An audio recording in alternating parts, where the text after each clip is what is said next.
Okay. I think this is maybe...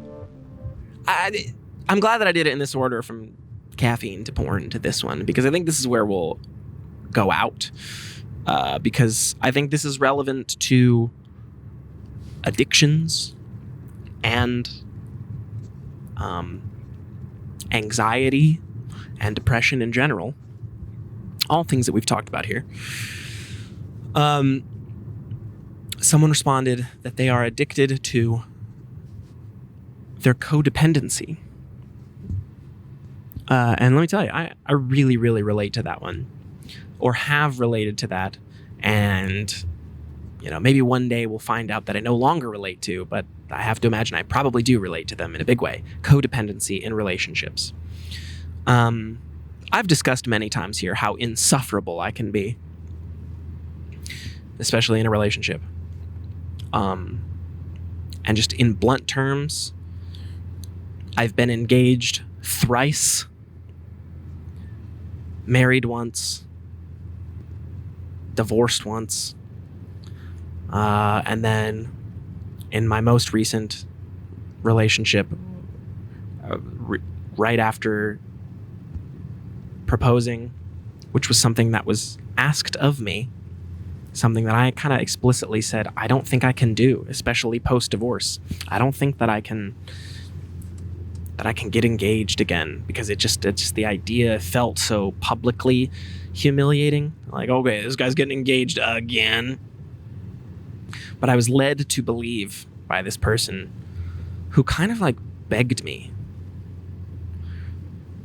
that well, it'll be different this time. And then 2 weeks later, I found out they were cheating on me. And it fucking destroyed me. And I've been single since, intentionally. I would love to one day be in a relationship. I don't think that time is now.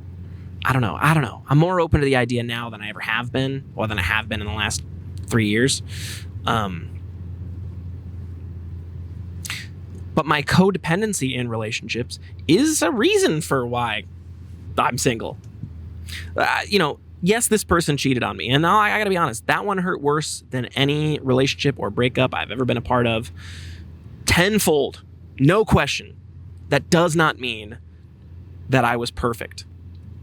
So much so that my codependency probably was, not to excuse their behavior, probably was one of the leading reasons for why they were like, oh, I gotta find somebody else.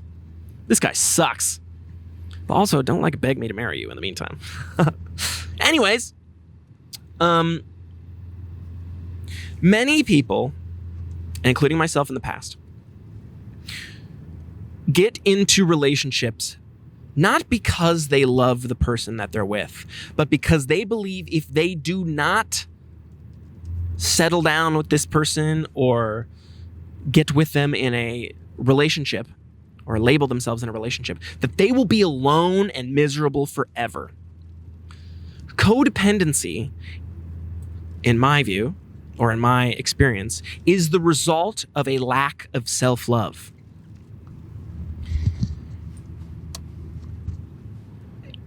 Partners in a relationship need to be able to depend on each other. Yes, certainly. That you need to be able to trust your partner. You need to be able to rely on them not to betray you or hurt you. Even though we all make mistakes, and you certainly will, especially if you're in a long-term relationship, you are going to fail. You are going to hurt your partner's feelings. That does not mean you are a bad partner. It just means that we're all human and it happens. But desperately needing your partner to save you is toxic codependency. I hated myself so much, especially while in relationships, that my view is I need you to stay with me, not because I love you, but because if you leave me, I'm alone, and I hate being alone. Which is why I believe it was so important for me after this relationship where I was cheated on it was so important for me to spend the last few years alone, because maybe this is a trope or a cliche phrase or whatever, but you cannot truly love someone. What's the word? Not unequivocally. Unconditionally. You cannot truly love someone unconditionally without first learning to love yourself. Because self-love requires self-forgiveness. And self-forgiveness and forgiveness of others requires the ability to recognize just what I said, that we are all human and that we all do make mistakes. So in the most lax of terms, if this person didn't cheat on me, but instead they, in the first year of us being together, forgot my birthday, that doesn't mean that I am not worth love and that they hate me and that they actually secretly have been plotting to destroy my life from day one. It just means that they forgot. I am hurt by that. And I think maybe you can be allowed to hurt by that. Like, it is okay to be hurt if someone hurts your feelings. But to take simple mistakes and conflate them as personal attacks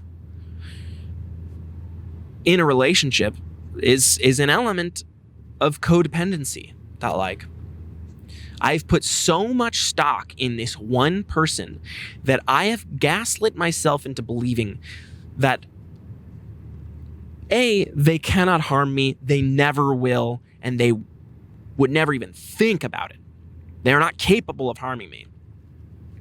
And then on the flip side, if they do accidentally hurt me, that means they never loved me and they never cared about me. And I've been right from day one that this has all just been a pity party just for me, because you're not, the only reason you're still with me is because you would hate the optics of what it would look like if you broke up with me. And you don't want to be the person to break up with me, so that's the only reason you're staying with me. You want me to break up with you, but I'm not going to do it because I love you so much and you hate me.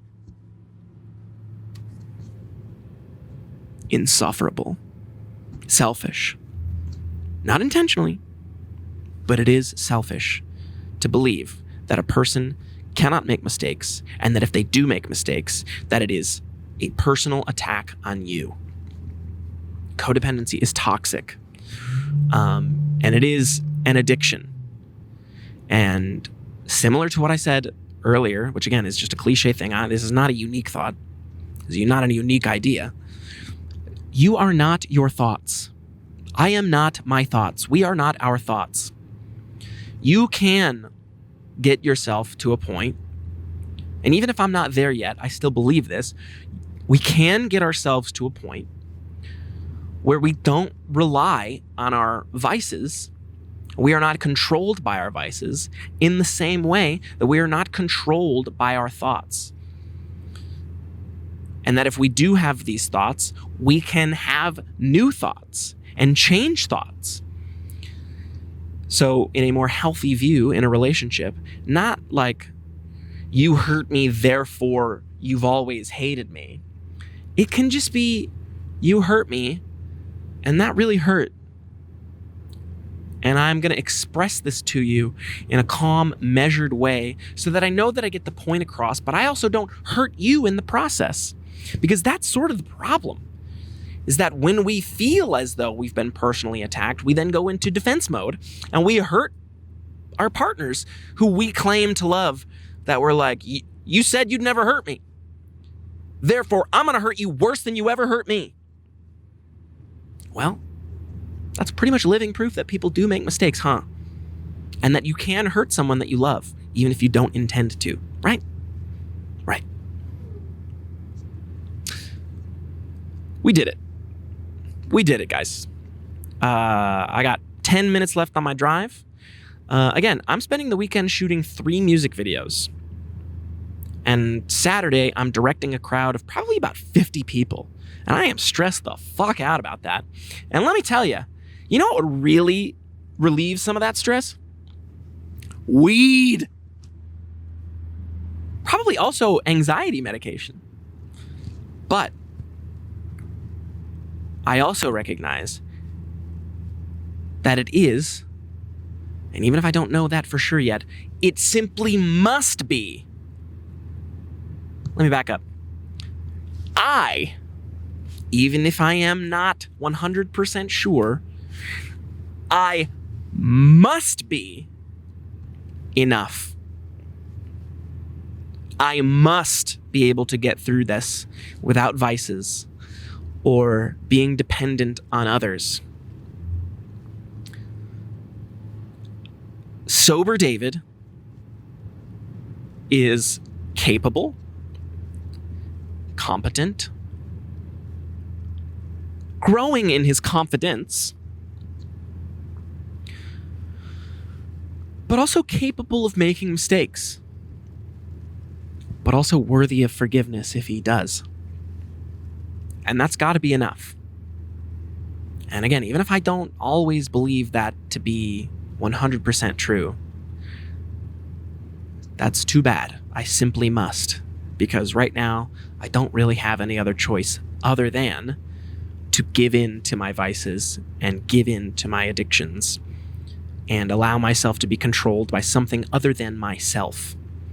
I am in control of the way that I handle situations. I am in control of the way that I respond to situations. And I am not my thoughts. So if along the way I go, wow, David, you suck, I just think that in the moment. I don't suck. Right? Right.